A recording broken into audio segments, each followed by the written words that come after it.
This is the one and only Red Ice Radio. Welcome, my name is Henrik. Thank you for stopping by redicecreations.com and redicemembers.com. We are grateful, as always, to have you with us. We've been going on the radio front since spring 2006, and the website that goes back prior to 2003. That's over 10 years ago now.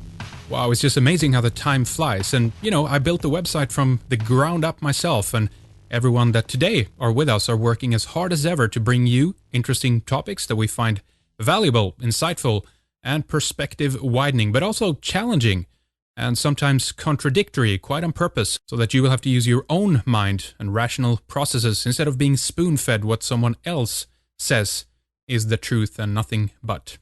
All right, today Neil Kramer is back on the program. He was with us way back in 2007 for the first time, and he's been coming on regularly almost every year since then. Neil is a writer, philosopher, and teacher specializing in the fields of consciousness, metaphysics, and mysticism. Kramer has made a lifelong independent study of philosophy, mystical traditions, religion, and esoteric world history. He shares his path of transformation and empowerment in writings, recordings, interviews, and lectures, as well as giving personal consultations and group workshops. Today, he's with us to discuss the divine will, the origin and source of the Numen. Hi Neil, thank you for coming back on the program. It was a while ago now, so I hope you've been doing it well, and I know that you've been keeping busy as well, so it's good to have you back. Thanks for coming on. It's my pleasure, Henrik. It's great to talk to you as ever. It has been a little while, a year or so, but it's always nice to come back and reflect upon all the different things that have happened since last time we spoke, Yeah, oh yeah. What have you been up to? Well, I've been doing a lot of traveling, studying, exploration, you might say, contemplation, and teaching work. So my teaching, my consultative work, if you like, constitutes a large part of what I do. And it's essentially providing philosophical and metaphysical and mystical insight to assist with people's personal development and unfoldment. And these are like private consultations with individuals, confidential, deep, very real, and they come to me and say, I'd like to talk to you about these things in my life. And for some, that would be a one-off thing to help with a particular crossroads in life, things that come to us all the time. And for other people, it's very much an ongoing, long-term relationship. So people come to see me in Portland, Oregon, and sometimes in Seattle, in Washington. And then sometimes I go out and see them. Mainly in the USA, of course, but people do come from all over, and we use Skype, of course. So yeah, it's good. And I've also been recording, been making audio recordings of my ideas and observations. So instead of putting out essays, which I've been doing for many years, instead of doing that in writing, I decided to do it in spoken word. So I've been producing these field recordings, sort of spontaneous spoken word essays, which I call roamcasts, because I am roaming about different places inside and out, urban and rural, normal and strange, all over the Pacific Northwest and indeed all over the US. And they had a certain sort of flavor, the outside recordings to what is being said. It makes them different and I think fresher and a bit more vivid, I think. And I explore the different kinds of subjects relating to ascendancy and growth and empowerment and all these different things. And these roamcasts are available freely downloadable on my website. I also just gave a big weekend workshop over in Washington State, which is called Alchemy of Will. And if I don't say so myself, it was a fantastic weekend. And nice. We made a recording of that, which will be available in October, November time. And I think the other big thing is I'm also preparing a new online community called The Core. And I've been thinking about this for a while, and I think now it's time to bring it into manifestation.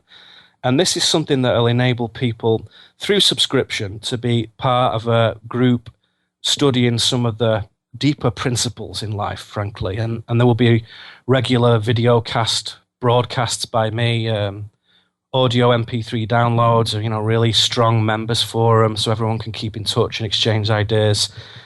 And we'll discuss modern mysticism in real life and real metaphysics in our daily lives and look at how that is being reflected in world events in real time as they unfold. And, the central idea behind the core is to provide a space where people can gather remotely at first, and then in the future physically. But from the beginning, to be part of something, to feel part of something authentic and ongoing, because a lot of people come to conferences and seminars and whatnot, all different people, all different kinds of subjects, and then they go away and it's back into normal life and they sort of lose it. So I wanted to create more of a regular touchstone for keeping that sort of fire of awakening alive and healthy, a place of insight and piercing honesty and willful ascendancy. And it is my intention to create this place and provide a platform where our lucidity and fellowship can be consistent.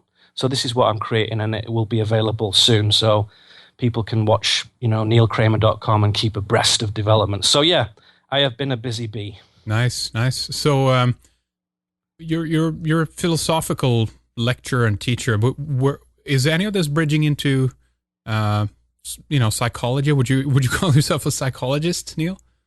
Well, it's hard not to, isn't it, when you do this work? And I would imagine it's the same for you. When you're looking at freedom and control, and you're looking at the media, and you're looking at government, you cannot help but become involved in the study of psychology, of the mind and of behavior and of mental patterning and programming. So that is absolutely intertwined into what I do. And I think that my kind of format of philosophy, my flavor of philosophy, is very much imprinted in real life. It's not academic philosophy. It's not something I would describe as I sit in an office in a tweed suit with a pen and ink and write things and pontificate and ruminate and then push little books out now and again. I mean, there's nothing wrong with that. If somebody wants to do that, fine. But for me, the philosopher, the person who loves wisdom, the real joy of it and the real, meat of it is to bring it into the felt experience of life. And traditionally, the European sage and philosopher would go out and be very much this Renaissance type figure, where they would have to equip themselves with many disciplines. So you would need to be a philosopher and a psychologist, although obviously they didn't quite use that word then, but someone who understood human behavior, sociological impulses, emotions, the emotional landscape, absolutely of critical importance. And then also the esoteric, so the mystical principles that guide the universe, as well as the science of that, also the invisible aspect of that. And so, yes, psychology is one kind of, one color in the spectrum, really, that you can't ignore. And what we have to do, of course, is choose how much time and energy to put into it, because you can endlessly examine somebody's motives and patterning and the knots they've created inside themselves from traumatic experience. And I think, like Woody Allen, you could spend your whole life in therapy, couldn't you, really? And just on and on and on and on, just endlessly discussing problems. For me, there's a threshold, which is you could in our terminology, perhaps call it the deconditioning threshold, where it is possible to take a person to a position of cleanliness and purity and strength and balance and say, okay, let us examine the faulty thinking that has been inculcated into you from empire culture, from the control system, from machine culture, as I call it. And let's put you in a position of the child of wisdom. So you have that freshness, the Zen mind, beginner's mind, as our Japanese friends call it. But you also have the wisdom of the adult. So you become this fresh force in the universe, which is very resilient to control and very opposed to external authority because it isn't necessary, not because we are rebelling for the sake of it, but because we are standing on our own 2 feet and realizing that the authority emanates within us. So if psychology helps us achieve some of that freedom, which I believe it does, I have seen the evidence for that, then it falls upon us to educate ourselves to be our own psychologists and psychiatrists and therapists and whatever, to identify things, to formulate better patterns of behavior, to learn how to bring the heart and the mind in closer connection. So yeah, those things are very, very important to my day-to-day work. Yeah, I mean, examining the neurosis, if you will, it is an important thing, as you say. I think something that has happened is that a lot of people are finding themselves in a returning position to psychiatry as well, because I think a lot of the people involved in that are also afraid of, I guess, breaking down, if you will, people too much. It's become a little bit like a pill, if you will. It's meant to patch up, temporarily, so that you can, kind of withstand the pressure that you're under or deal with something temporarily. But soon enough, you find yourself in a situation where you have to return, but really getting deep into it can be a really time-consuming task. It should be, and it could be such a extensive process that you might not be able to do everything that you've done previously. Let's say keeping a job, even in some cases, people have they go deep and they need that time to do that. You know what I mean? Yeah, it's very funny that it's very true, and that's why balance is so critical here, to balance these forces of our mental and emotional and will faculties, which we'll obviously come to talk about will and the nature of will. But if you go too far down one rabbit hole, you tend to miss out on all the other spectrum of awareness and life expression. So if you're always studying, you never create. If you're always creating, you never study. If you're always in fear, it's hard to develop courage. And if you're always stupidly bold and confident and innocently naive, you make a lot of mistakes and fall over. So it's about understanding the center point on this compass of expression and awareness, understanding that, as the martial artist learns, that to stand at the center and to be always in balance gives you an incredible advantage when change occurs. And as change is constantly fluctuating and undulating through our lives and presenting us with the good and the bad and the black and the white, to be in a position of balance is really the only path forward, because the positive path creates imbalance and the negative path creates imbalance. So to neutralize those forces and to understand that there's a point of equilibrium is very important, because otherwise you go off with the fairies, as it were, and you can't pay your rent check next month, or somebody comes and takes your car away because you've forgotten how to go to the office, or you can't talk to your parents anymore, all kinds of mundane things. If you go down the wrong reality tunnel, you start to dishonor some of the things in your life that require your perception.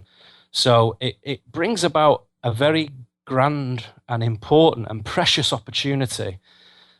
My philosophy of authentic living and the things that you're talking about, the same angle really, of a very parallel path.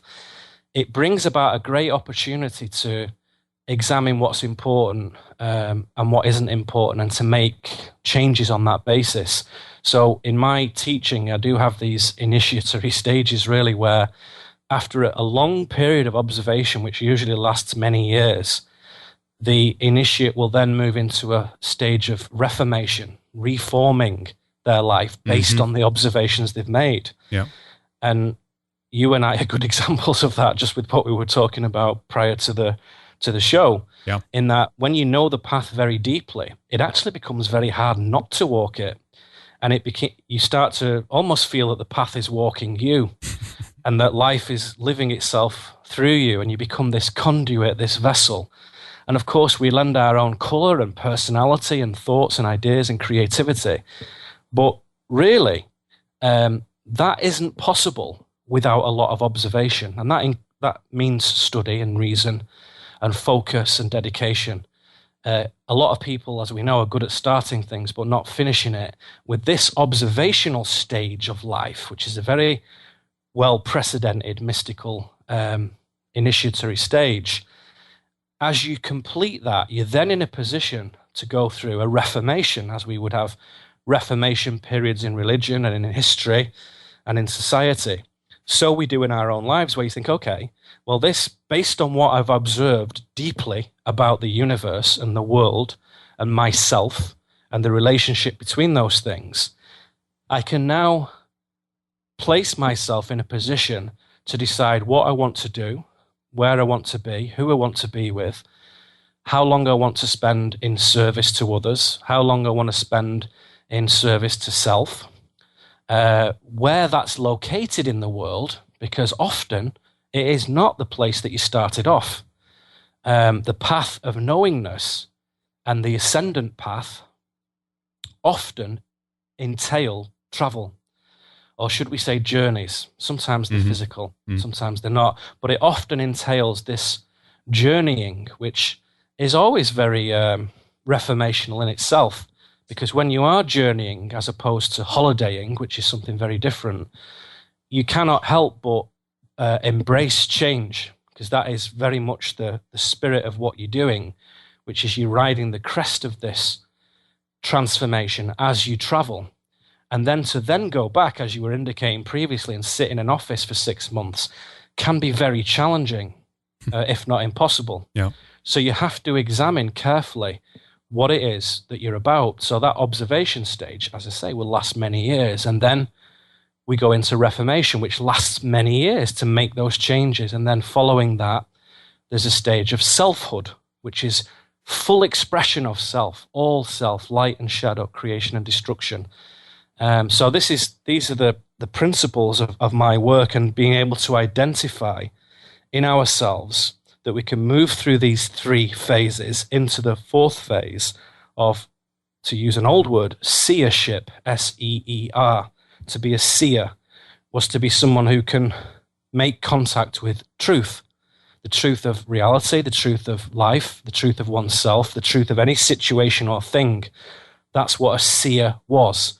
And in later times, we came to associate that with someone who was able to perform divination, to see into the future, to see somebody's fortune, as it were. But initially, a seer was what we would call a wizard, somebody now who we see has an ability to move shamanically in the world, to shapeshift, to have telepathy and telekinesis and all these interesting things, by virtue of the fact that they have acknowledged and expressed the multidimensionality of themselves. So they recognize that they live as an animal in the world, which they do, and they do not denounce that, and they do not diminish it.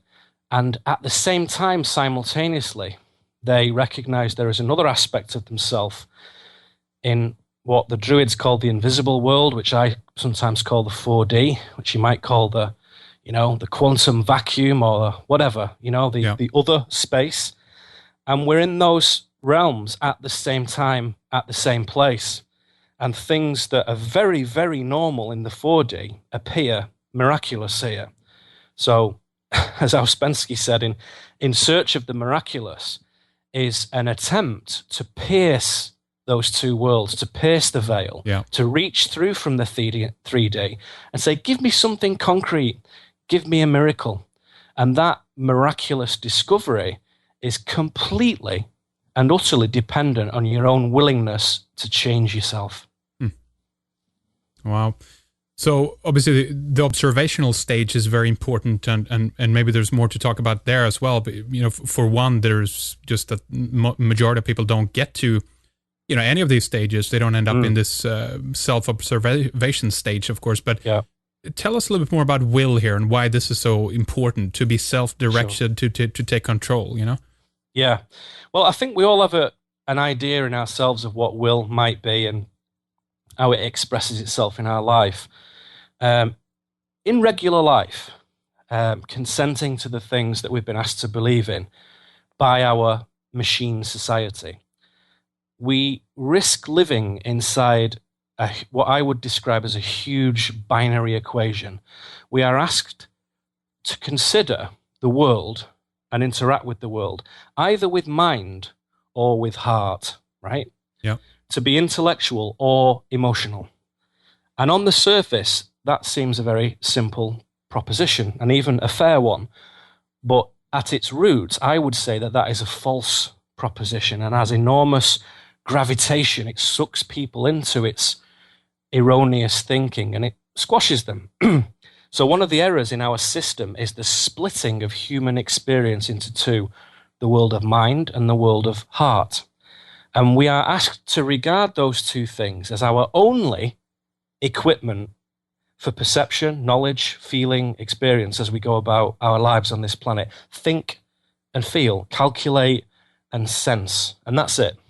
So if you reflect, let's reflect on that for a second. You know, the mind, absolutely, this precious gift to humankind, the ability to reflect, to model, plan, cogitate, and we have, you know, this virtual space where we can design new things in our mind, this amazing intellectual technology we have with its different facilities that we use every day for reason and articulation and delineation, deconstruction, very important that, and analysis. And all of these things are vital things for the growth of a human being. For the ascendant path, as I call it, which is very natural, very organic, very wonderful, through the realms of the animal and the physical world and into the invisible world of spirit and transcendence and deeper kind of contact with reality, you need all those things. And then on the other hand, to go to the other end of our duality, we have the heart, this thing in our chest. Everybody listening to this, you've got one probably in your chest, beating, and every time that beats, you're alive. When it stops beating, you're out of here. So primary, so fundamental to life with its extraordinary connectivity. It connects us together, this thing, and its ability to merge energetic patterns, you know, profound emotional conductivity, you might say, intuition, creation, destruction, the ability to know deep fellowship with one another, to release, to let go, to be. You can't be without your heart. And yet, you know, with these two pieces of inner technology, do we not, sooner or later, come to a point where we come into conflict with ourselves because of this? And you hear this phrase spoken of being in two minds about something, right? Yep. You know, my brain says yes, but my heart says no. Shall I go with this woman? Shall I go for this job? Shall I, you know, move to another country? Shall I invest in this business proposition? I don't know. Shall I spend a year and go to Tibet? Or shall I go to college and get an education? I don't know. I'm in two minds. And when we come to make a decision on a problem or a choice or a pathway, we feel that it is wise, of course, to consider both, to make a consideration with both heart and mind. And more often than not, that definitely yields a better result, better insight than just relying on the coolness of the mind or the warmth of the heart. And as I say, we have this thing called machine culture, which is basically the culture of the empire, control system, military, industrial, corporate, mind conditioning, which masquerades as human culture. And it presents itself to be very natural, something that we have openly and consciously made, but it isn't. It is instead the product of disavowal, bitterness, dishonorable escapism. And we, as I've said to you before, summon these demons into the world ourselves, I have come to understand. Yeah. But that's another story. For now, regardless of origin, let's say that there is a machine culture at work that gives us bad government, bad education, and an inauthentic society. And one brilliant trick that machine culture plays on us is to polarize our mind and heart so much that we tend to secretly favor one over the other. Right. And in a sense, we're asked to choose, which are you? Are you a mind person or a heart person? And you know, don't change it. Once you've chosen it, that is what you are. And you can have little flirtations with your negative polarization, with your opposite, but don't mess about too much with it or you'll get burned. So if you're a mind person, you are instructed through machine culture that it is appropriate to largely disregard your heart and vice versa. So we see lots of these very cold, detached, repressed, argumentative, nuts and bolts, focused, dispassionate men of logic and women. And they tend to do well in business and politics and science. And, you know, sometimes they're good people, but that's the characteristics. And they're often individually focused. And if you try to talk to them about many of the matters that you discuss on your show on spirituality, metaphysics, other worlds, other orders of highly sentient life, they will reject it outright because they have to. They have to. Unconsciously, in their root programming, they have to, because they are mental animals. So anything from the other world is an abomination. Yeah. And the opposite of that is the heart people. Very warm, open, sensitive, go with the flow, asymmetrical, expressive, but, unpredictable, imprecise, bad at finishing things, moody, scatty, right? And they do well in art and music and new age things and sociology. And we all know people like that who are heavily polarized in one of those two worlds. And we in ourselves know we all do it a little bit. And sometimes it might be appropriate to bring the mind to the fore or the heart to the center of an issue, definitely. You try making love with just the mind or doing mathematics with just your heart, and you'll end up in a mess, Right. So the wise human, seeing that the heart and mind have great power in the world, tries to combine them, to have them flow into each other. And sometimes that works, but often it doesn't, right? With the very wisest of men and women, often that doesn't work. And this is where we come to this matter of will. In many situations in life, we cannot get to the truth of a thing with just the heart or just the mind, nor by combining them. The mind cannot know what it does not know. The heart cannot feel what it's not aware of. And the mind, for me, falls into the spectrum of the animal, the physical, the 3D life. But it creates a bridge to the heart. And the heart is a link to something higher, a higher aspect of ourselves, the soul, we could reasonably call it. And the feelings come not just from thoughts and chemicals, but from something else that we don't understand, that we do not know about. You see, there's something missing when we live our life with just those two components. There's another element in addition to the heart and the mind, the great binary theatre of no and yes, sun and moon, alive and dead, something and nothing. We can examine it by, if we use our Latin for a minute, and I'm not an expert at this, so it's a bit general this, but Latin kind of like is our ability to see groups of words and what they mean. So when we speak in English, you tend to be very specific and pinpoint one word.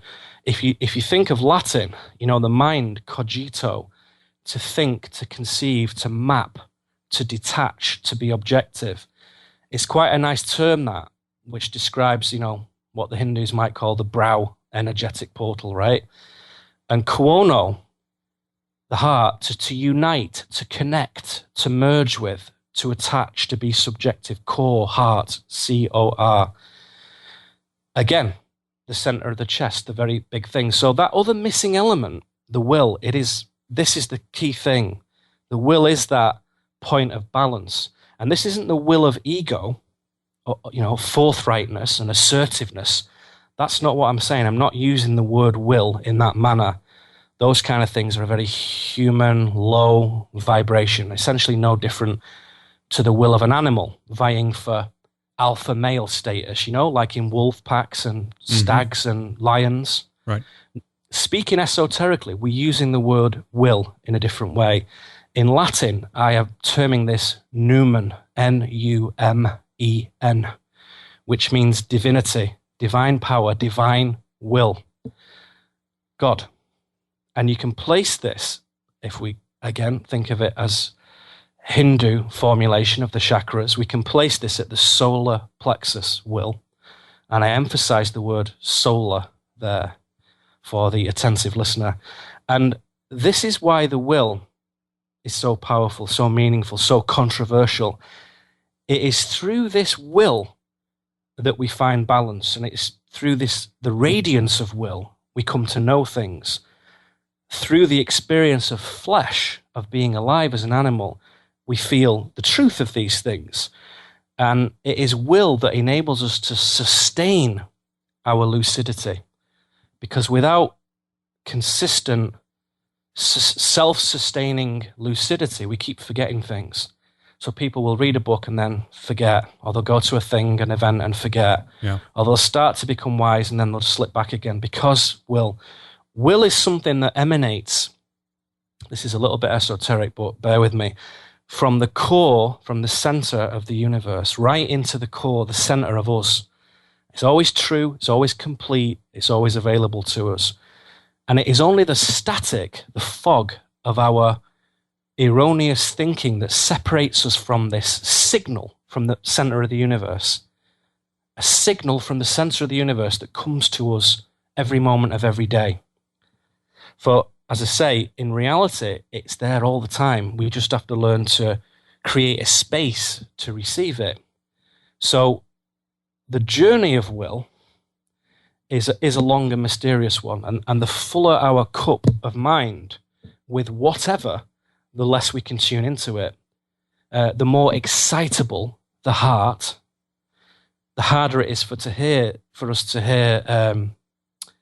it's the wise counsel of this signal, of this voice. Right. So we have to have the abilities of the monk, the hermit, the sage, the philosopher. We have to bring neutrality into our being for a time, for a moment. There's nothing, doesn't mean we can't go out and go crazy and have fun with our friends and play our instruments and paint and study and do our quadratic equations. You can do all those things, definitely. But to be able to bring yourself to a point of balance is absolutely essential. So speaking very practically about this mysterious thing, this will, this higher will, those higher aspects in ourselves that we all have derive from this transcendental core, from this will, our sense of integrity, honesty, and honor. They come from will, not the mind. The mind's not bothered about that stuff. The heart doesn't mind either, it doesn't care. It's not bothered. Those things, honor, honesty, integrity, they are beyond mind, beyond heart. And when we build those things into our everyday life, when we make honor and integrity a major part of what we do, we become more powerful, more truthful. And if we find it hard, on the other hand, to behave with high conduct, to emanate our honor in our thoughts and feelings and deeds, then it means we've become separated from our will. Our inner fire has gone out. It's been dampened by an over-reliance on mind or heart. So you see, this dualism that I'm speaking of, you see it endlessly reflected in Hollywood extrapolations and expositions of mind and heart. Infinite number of sickening romantic comedies and horrible science fiction, horror blockbusters, all aiming to polarize you into being either the calculator or the fluffy bunny, right? Yeah. The fluffy rabbit. That's you right. Choose. And you can see this heavily represented in society, in music, in liberal politics, in conservative politics, in the military, in education. And all of them, without exception, deny the existence of will. They have to. The existence of this fantastic soul illumination, this signal, this noumen, this will is incredibly dangerous to machine culture, to the empire. Why? Because the will is of divine origin, and it is therefore something that confers upon the individual absolute sovereignty. If a human being takes this will into their being, into their mind and heart, it balances them out. It adds this point of reference that is beyond the animal. So we begin to understand through this our multidimensional component. And people throw that word around. I just mean the fact that we exist in many spaces at the same time. And when you do that, we see that the avatar in the game, the character in the game, is not us. That in fact we are the will playing the game. Do you see that? Mm-hmm. It's the thing that takes us out of the 3D, 4D Maya game and outside of the whole thing to the place from which these realms were created and to the place from which we came, our home, our origin, our return. So this is it's a deeper quest or guidance that's underlying all of this. But if let's say we ask this question from a point of view that we don't understand what it is or have even gotten a peripheral contact with it yet, what is this Newman concerned with on our level? Let's say, is it a a personal thing, a greater plan that guides those who listen to it and ultimately follow it, Neil? Well, this is the long and mysterious journey of the will, because as you begin the journey, if the answer is too grand and too complex, we wouldn't take another step, would we? We just think that's too weird. I don't understand it. Yeah. I'll do something else. So initially, it presents very simple things to you. And if anybody listening to this senses, of course, a familiar spiritual context to some of this that I'm talking about, you're right, there is, because at the roots of Christianity, all the Abrahamic religions, Judaism, Islam, etc., there is this same single truth. And then, of course, about 2,000 years ago, there was an attempt to bury it, annul it, or at the very least to distort it. So for millions of people going to church or temple or synagogue or whatever, they will not see this will. In fact, they're instructed that it is quite removed from them. It is separate. It is something outside of them, this God's will, as a Christian would call it, and something that would be better to be fearfully or reverently worshipped. It's not human. Humans are bad, flawed, a mess. There's no divine will there. Wrong. The divine will, the perfect truth, this higher integrated life principle, is an emanation from the very core of the universe. So in my philosophy of this, it's rather like the philosophy of emanationism, but with a different kind of language and a different kind of contemporary bearing to it, which is suggesting that the universe, number one, is a work in progress. It's not finished. Right. Number two, is attempting, through its own faculty of intelligence, to refine itself and to correct mistakes, because large parts of this universe were not created by the oneness, or God, as you might say, the ineffable one, the unbegotten one. They were created through a free will experiment, as the Gnostics have pointed out to us, by other lesser beings, right? So, nevertheless, that will still flows, the perfect signal to say, refine, evolve, become more elegant. Beauty is a sign of this thing, universal beauty. Truth, very important in our realms. The truth of a situation, the truth of what happens, that flows through all of us, and it flows through man as much as it does any creator, any angel, any ascended master or secret chief or enlightened extraterrestrial or Jesus or Buddha or anyone. And that is our primary disavowal. We talked about disavowal and renunciation of our power before on this program. That's a primary disavowal, to say there's nothing divine about me. I can't see it, I can't feel it, I don't know what you're talking about, I can't say that. So if you've ever wondered why the world is such a state, such a mess, why do we have HAARP and chemtrails and energy weapons and destruction of, these fake terrorist events and psyops and fluoride and aspartame? Why do we poison our planet? Yep. Dishonorable men and women administrating our affairs in the White House and Downing Street, because we're not exercising our will. We are therefore, when we're not doing that, not sovereign. We give in. We become subjects. We become subjects, and it's time, to begin to analyze that and understand it. And that touches on many things. The journey of unfoldment that mystics have talked about for years, to go off, to find yourself, to understand these unspeakable, difficult to define, beautiful truths, but also very practical things, very, very practical things, ideas of what is a corporation? What is your commerce with a corporation? What is your debt? What is your status as a civilian? What is your property? What are deeds? What is a title? What is capital? Do you need certificates and passports and licenses and permits?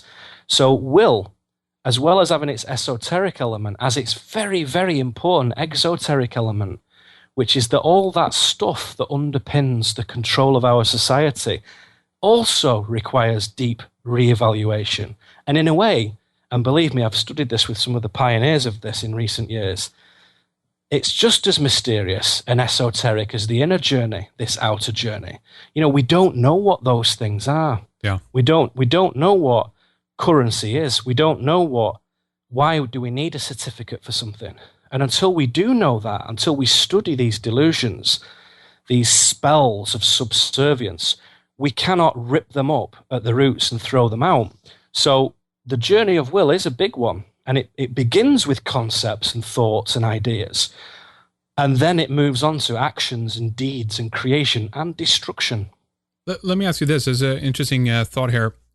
In a way, it could also be seen as perhaps an organizing force. The things you spoke about in terms of control and the grid that we've set up has, there is this reluctancy to think, among many people, not I'm not included in that, but that people think that as soon as you would let go of that control, things would fall apart, people would kill and rape each other, kind of thing. That's right.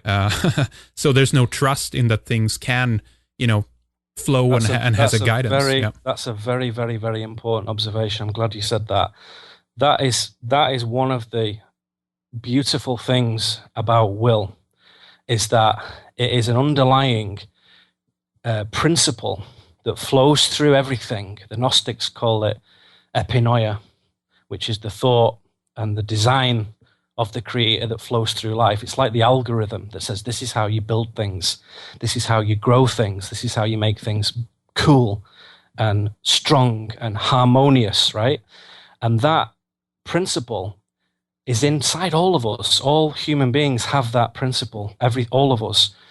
And by tuning it out through society, through machine culture, we've lost it. So we all have this secret suspicion that although we'd like to see authorities go away in their current form and a more simple, light administrative layer of excellence come across the planet, we know that right now, if you did that, there would be anarchy of a hostile nature. Anarchy, in its true sense, is quite a wonderful thing. But hostile anarchy is something else. I just call it Mad Max world, where everybody's driving around with red Mohicans and crossbows or whatever. Right. So nobody wants that. And it is my assertion, having traveled around this world quite a lot in recent times, especially in the last 10 years, and met people from all corners of the world, that nobody wants that. Nobody wants that. Real people don't want that. The only people who want that are the people who have a vested interest in maintaining conflict. So it is my understanding that only a mental illness and a fragility of will creates the situation where if a hurricane comes through your town, if a problem comes through your neighborhood, like there was one recently in Acapulco, most people are trying to rebuild, keep each other safe and sound, and other people go down to the store and steal televisions and vacuum cleaners.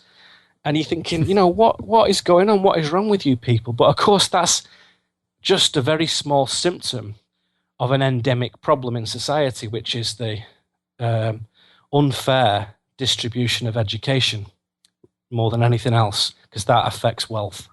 So it's not just about the money, it's about knowledge and about sentience within our communities. Who are we? Do we know each other? Do we have access to wisdom? That's primary. And in most societies that I've seen that function well, they have that. They know who they are personally. They communicate with each other. They communicate with the people around them, and they have access to wisdom. Many different traditions, they have access to wisdom. When communities don't communicate and do not have access to wisdom, to sacred knowledge, to metaphysics, to higher conduct, and why that's good, they crumble and they go on a descendant path. So in many old European mystical traditions, there were a number of paths that were formulated: a transcendent, ascendant, latent path, and then subjacent and descendant. So the subjacent path is where you start to forget, and the descendant path is where you are actively living a life of destruction in order to exist. And that happens, and that's what machine culture is basically suggesting, that everybody is on a descendant path. Some people do it in a shirt and tie with a career, and some people do it with a 45 caliber pistol tucked down the waistband and a dime bag in the back pocket. And it's both exactly the same thing, because it's built on these false concepts of commerce being at the center of human society, which it isn't. It's nothing to do with being a human being. Commerce is about as important as, what color socks you've got on. Doesn't really matter, And yet we are asked to consent to a society and a culture that places success exclusively in the hands of merchants. So unless you have a mercantile disposition, and unless you are willing to trade and be an agent of commerce, you will find yourself living in a world that is very alien. So all sensitive, wonderful, introverted human beings who have this natural philosophical impulse, they feel like they've been born in the wrong millennium. They're thinking, what am I doing in this world? This world is broken, it's bizarre, it's crazy. And it's because it's so polarized to the opposite. The world is offering us the world of being extroverted. It's saying, if you can be an extrovert, you'll enjoy this world.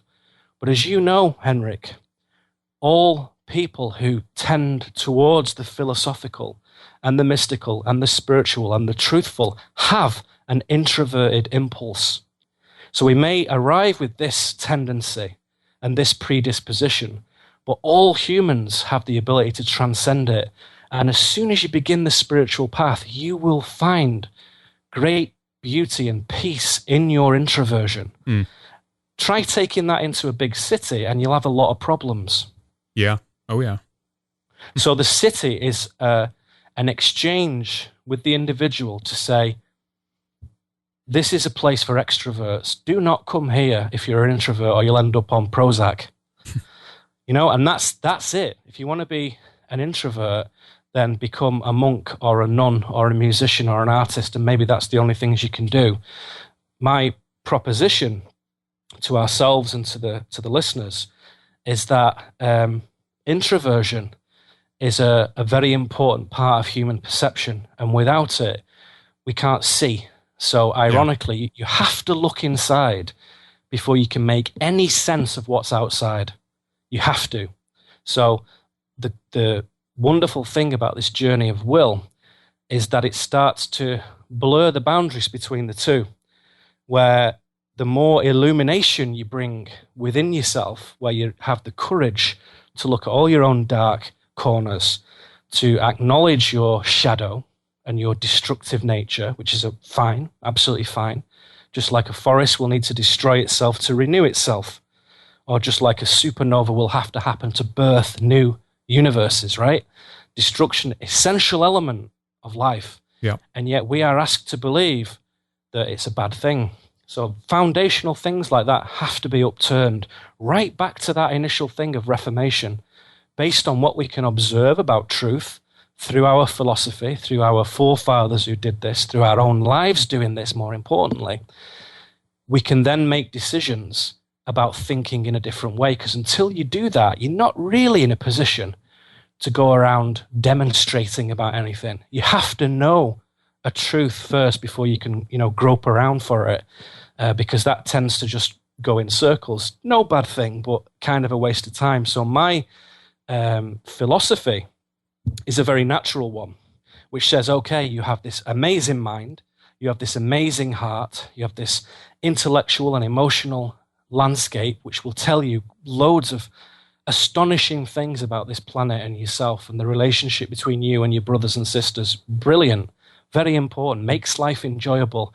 However, the real source of you is your will, because your will is both yours, free to do with what you wish, and it contains this divine principle, this enoia, this epinoia, this guiding force of refinement and perfection that you can allow into your life, into yourself, into your being. And the words we use for that: truth, balance, equilibrium, calmness, serenity, all these things, illumination, Newman, right? So this light, this solar energy, this infinite energy is very, very, very important part of human life. And we've not talked about it for 2,000 years. So I am reintroducing it for discussion. Well, very good, very good. I think we should take a little pause here, Neil. There's more I want to ask you about this, of course, the introvert qualities and how we've made the mistake in the larger society to kind of turn our backs on them, and also what the consequence of that is. But why don't we talk a little bit more about your website, Neil, before we take a short break here, and mention, do you have any estimation on the core project then, if we can call it that? Yeah, I would hope that that's going to be available in the coming months. I'll say that because you know what it's like. As soon as you say something, all kinds of other things happen, and then everybody's going, where the hell is it? Yeah. So let me say the coming months. I'm hoping to do it really fast. So in a very short amount of time, most of the infrastructure's set up and in place now. But if you look at neilkramer.com, and there's a Facebook page link from there for Neil Kramer, there's news and stuff there all the time. And also on Neil Kramer, there are other downloads. You can buy my book, The Unfoldment, which came out last year, which talks about a lot of these things and is a very safe harbor if you ever want to introduce your friends and family to the exciting journey of spiritual adventure. That's what The Unfoldment, my book, is designed to do, to be a truthful place that patronizes nobody and expects nothing of anybody but presents truth. So that was the experiment with The Unfoldment, which I feel has succeeded. And there are workshops you can download there, and there's audiobooks, there's many essays, Romecasts on there that you can listen to, and of course lots of interviews with super chaps like yourself. So that's all there, neilkramer.com. Very good. Much more there for you guys. We're going to have that linked up as well, and do check out the Unfoldment as well. Some great stuff there, and all the audio feeds as well. All right. Well, Neil, we'll take a short break here. We'll return just in a little bit with much more.